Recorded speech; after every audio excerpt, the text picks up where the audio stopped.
विनय लाड़ प्यार में पला एक अच्छे खाते पीते परिवार का लड़का था। विनय के परिवार में माता पिता के अलावा कोई भी नहीं था, क्योंकि विनय इकलौता बेटा था। विनय के माता पिता बड़े सीधे साधे थे, जो बेटा बोलता वैसे ही मान लेते थे। विनय MBA की पढ़ाई पूरी कर रहा था और शहर के पास स्थित एक मोहल्ले में एक बड़े से घर में रहता था। विनय के माता पिता घर में बहू लाने की तैयारी में जुट चुके थे। उन्हें एक सुंदर सुशील लड़की की तलाश थी, मगर विनय ने इसका कई बार विरोध जताया कि वह शादी अपनी पसंद की लड़की से ही करेगा। अब उसे एक सुंदर लड़की की तलाश होने लगी, जो उससे प्रभावित होकर उस पर अपना जीवन न्यौछावर कर दे। किंतु बहुत सी घटनाओं में तलाश करने के बावजूद जब उसे ऐसी लड़की नहीं मिली, तो वह अत्यधिक परेशान हो उठा, क्योंकि अधिक प्रतीक्षा नहीं कर सकता था। एक दिन सवेरे जब हवा तेज चल रही थी, तब वह अपने कमरे के सामने टहल रहा था, तो उसकी दृष्टि केतकी की ओर गई, जो खुली छत पर खड़ी अपने बाल सुखा रही थी। वह सामने मकान में रहने वाले एक क्लर्क की लड़की थी। लड़की का रंग सांवला था, शरीर लंबा तथा दोहरा, जिसके अलावा और कोई खास बात उसमें न थी। वह बार बार अपने बालों को झटक रही थी और उन पर धूप पूरी तरह पड़ सके, इसके लिए शरीर को कभी बाईं ओर मोड़ लेती थी तो कभी दाईं ओर। एक बार हवा इतनी तेज चली कि उसके बाल उड़ने लगे, गोया असंख्य काले सर्प भाग रहे हो। उसका आंचल भी उड़ उड़ जाता, जिसको संभालने में उसको खेल का मजा आने लगा और वह शरारत से मुस्कुराई। और तभी उसकी नज़र नीचे विनय की ओर गई और वह बेहद संकुचित हो गई और अपने शरीर को सिकोड़ तथा झुकाकर घर के अंदर भाग गई। विनय को बेहद आश्चर्य हुआ। उसने कभी सोचा भी न था कि उस लड़की में इतनी चंचलता और शोखी हो सकती है। विनय ने केतकी को कई बार देखा था। दरअसल उसने उस लड़की को कभी महत्व नहीं दिया था, यहाँ तक कि उसको ठीक से देखा भी नहीं था। वह उसके घर के अंदर आता जाता था और उसके यहाँ दावतों और समारोहों में कई बार शामिल भी हो चुका था। उसका ख्याल था कि वह एक आलसी लड़की है, जैसे कि लड़कियों के बारे में उसकी राय थी। इसके विपरीत केतकी रोज 1 किलोमीटर पैदल चलकर कॉलेज पहुंचती थी, उतनी ही वापस लौटती थी, मामूली कपड़े पहनती थी तथा घर में डांट फटकार सुनती रहती थी। यह सब सोचकर विनय को उस लड़की पर इतनी दया आई कि उसने ठान लिया कि वह उस लड़की के भाग्य को सुधारेगा। एक साधारण लड़की को प्यार करके देश के सामने अपनी महानता को सिद्ध कर देगा। और दूसरे दिन से ही वह उस लड़की को ऐसी प्रेमी की नज़र से देखने लगा, जो अपने प्यार की खातिर बड़ा से बड़ा त्याग करने को तैयार हो। जब वह कॉलेज जाने लगती तो वह साफ सुथरे कपड़े पहनकर कमरे से बाहर आकर खड़ा हो जाता और कॉलेज से लौटने के समय भी वह मौजूद मिलता। कभी कभी वह कुछ दूर तक उसका पीछा करता, कभी रास्ते में ही खड़ा दिखाई देता और कभी कभी छुट्टी होने के समय कॉलेज के गेट के सामने इधर उधर जाते हुए नजर आता। इसके बाद वह उससे बातचीत करने की कोशिश करने लगा। क्या टाइम हो रहा है?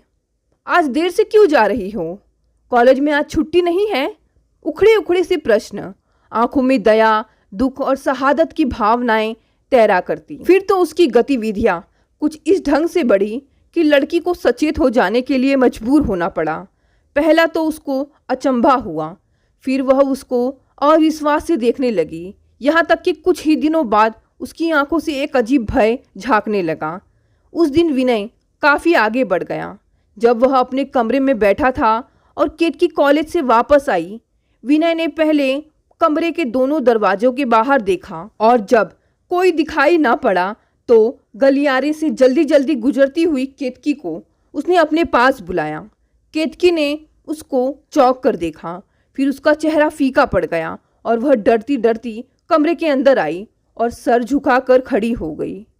तुम्हारी पढ़ाई कैसी चल रही है? विनय ने किसी हितैषी के अधिकार से पूछा। ठीक चल रही है। कोई कठिनाई है? नहीं। कठिनाई महसूस होने पर पूछ सकती हो, मैं कोई भूत नहीं हूँ।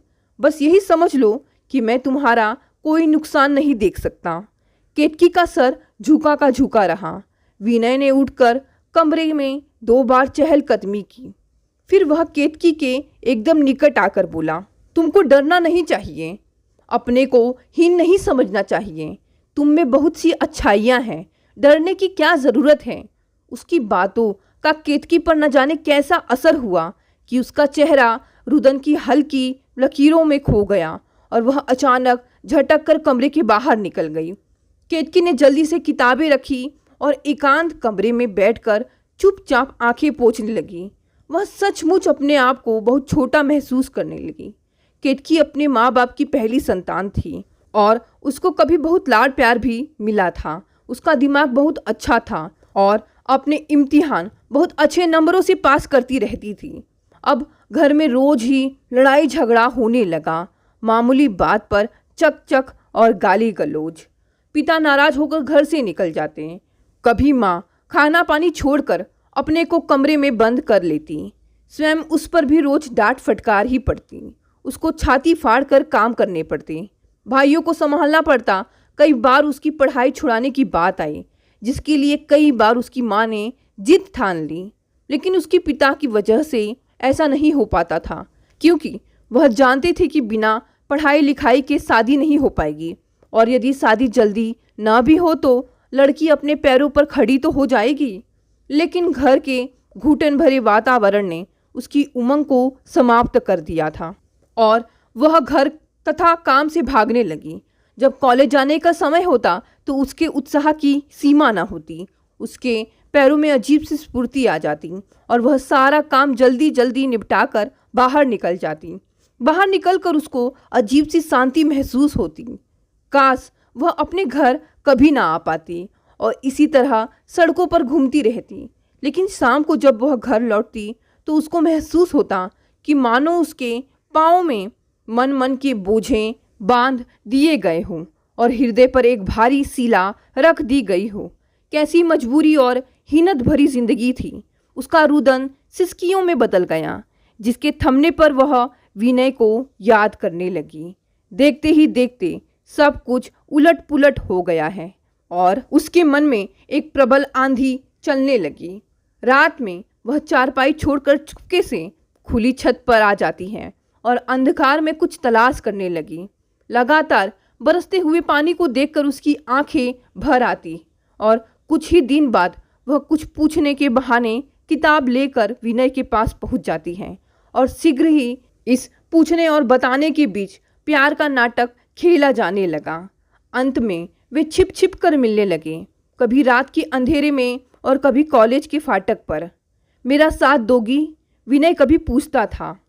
मैं नहीं जानती, केतकी शर्मा जाती थी। नहीं, मैं साफ साफ बातें सुनने का आदी हूँ। दूंगी, मैं दुनिया को दिखा दूंगा। केतकी, तुमको बड़ी से बड़ी कुर्बानी के लिए तैयार रहना चाहिए। तुमको किसी से डरना नहीं है। तुमको अधिक से अधिक परिश्रम करके अधिक से अधिक पढ़ना है। किसी के सामने आने पर सर झुकाने की कोई ज़रूरत नहीं है। मैं सबको देख लूँगा। केतकी, मुझे योग्य स्वाभिमान स्त्रियाँ पसंद है। तुम्हें मेरे विचारों के योग्य बनना है। जाड़ा और गर्मी बीत गई और फिर बरसात आ गई। केतकी लास्ट ईयर बीए में पहुंच गई। इन कुछ महीनों में विनय के प्यार और विचार ने उसके जीवन को बदल दिया। उसकी आंखों में सदा एक चमक दिखाई देती। उसके होठों पर सदा एक मधुर और विश्वासपूर्ण मुस्कुराहट छाई रहती और वह तड़के ही उठ जाती। घर की साफ सफाई करके, खुद नहाकर, समय पर नाश्ता बनाकर सबको आश्चर्यचकित कर देती। उसने दूसरों की अन्य आवश्यकताओं पर ध्यान देना शुरू कर दिया। उसने सबके कपड़े प्रेस करने, पिताजी तथा छोटे भाइयों के जूते पॉलिश करने और वह छोटे भाई बहनों को समय पर उठाकर तैयार करा देती तथा उनको खिला पिलाकर पढ़ने के लिए बिठा देती। जब वह कॉलेज जाती तो उसका मन सदा विनय के प्यार से पुलकित रहता और वह अपनी सहेलियों के सामने भी बातचीत में सदा विनय के विचारों को ही दोहराती रहती। उसका जीवन एक महान दिलचस्पी, विश्वास एवं प्रतीक्षा में परिवर्तित हो गया था। एक दिन जब वह कॉलेज से लौटी तो उसकी माँ उसके छोटे भाई को गाली दे रही थी। माँ, यह ठीक नहीं है, केतकी ने कहा। क्या ठीक नहीं है? गालियाँ देना। अरे तू मुझे सिखाने चली है? आओ तो झाड़ू से बात करूं। केतकी का मुंह क्रोध से तमतमाने लगा और आंखें चमकने लगी।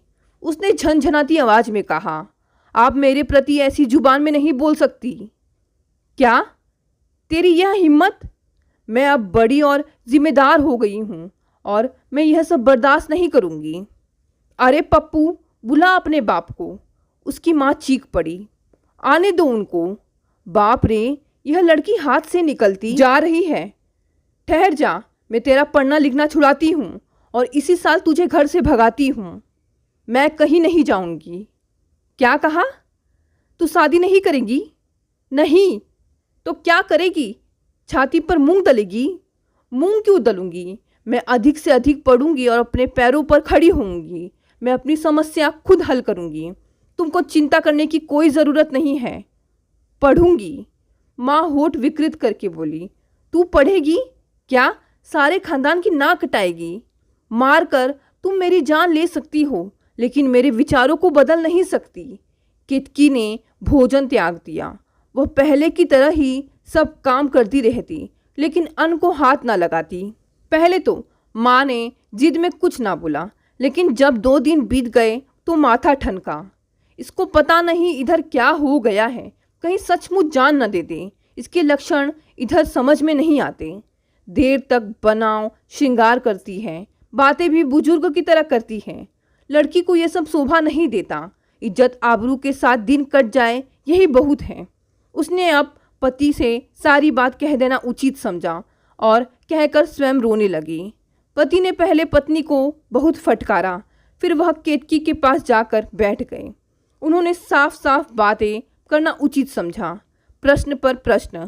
केतकी पहले हिचकिचाई, लेकिन पिता ने कहा कि वह पढ़ी लिखी लड़की है, वह उससे साफ साफ बातें सुनना चाहते हैं। पिता के स्वर में अपार सहानुभूति थी।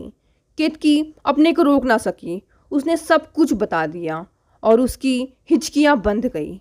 पिता का चेहरा गंभीर हो गया और वहाँ से उठ आए। वह टहलने लगे चुपचाप। कभी यह लड़की इतनी छोटी थी और आज बड़ी होकर ऐसी बातें कर रही है। जमाना कितना बदल गया है। क्या ऐसा हो सकता है? काश ऐसा हो सकता। विभिन्न जातियों के बीच आज शादियाँ होने लगी हैं। इसमें क्या खास बात है? फिर वह तिलक दहेज से बच जाएंगे, जिसके लिए कर्ज के अलावा कोई और चारा नहीं है। लड़का बुरा नहीं है। वह देर तक सोचते रहे, फिर भी किसी निश्चय पर नहीं पहुंच पाए, क्योंकि तर्क एवं सच्चाई के सहारे जब वह 2 कदम आगे बढ़ते हैं, पुराने संस्कार उनके कदम को पीछे खींच लेते थे। रात में देर तक पति पत्नी खुसुर पुसुर करते रहे। बीच में पत्नी रोई चिल्लाई, फिर पति देर तक समझाते रहे। स्पष्ट दृढ़ आवाज, तर्क संगत बातें, नए जमाने के विचारों को स्वीकार करने की दलीलें। पत्नी का विरोध मंद पड़ने लगा। फिर पता नहीं कब से सब कुछ खामोशी में खो गया। केतकी सारी बातें छिपकर सुन रही थी। सुबह होते ही पिता ने विनय के माता पिता से शादी की बात चलाई।